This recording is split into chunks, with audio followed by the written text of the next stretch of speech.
Sa showbiz, Micro is big on Signal Play app.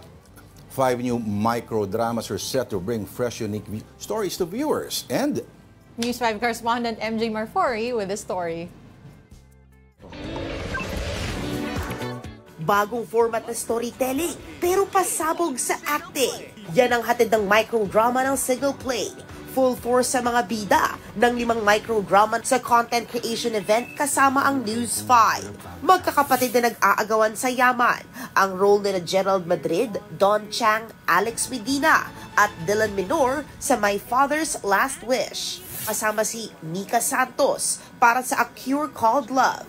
Teperito kung kaya bang hilumin ng pagmamahal ang nadaramang sakit ng kalooban. Mysterious pero may kilig na hatid si Paulo Angeles sa Baker's Heart. Makakasama niya sa serye si Pinay at Danny Porter. Isa naman sa mga bida ng ICU, si MMFF Best Actor Cedric Juan. Kasama niya rito sina Dimples Romana, Joem Bascon, Pearl Gonzalez at Zion Cruz. Si Cedric, masaya sa bagong vertical drama format ng pagkwento dahil na-challenge sila bilang aktor.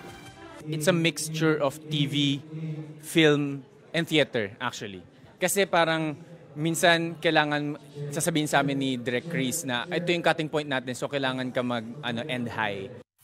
Funny and heartwarming naman sina Christian Bables, TJ Valderrama, Daniel Straner, Iya Mina, Yasmin Jill at Ivan Lim. Nabida sa 3 Queens and a Baby na tungkol sa mga drag queen na naging magulang sa isang bata. Everyone is capable of being a parent. Lalo't higit wala sa kasarian ang pagiging magulang. Mapapanood ang mga microdrama sa Signal Play app.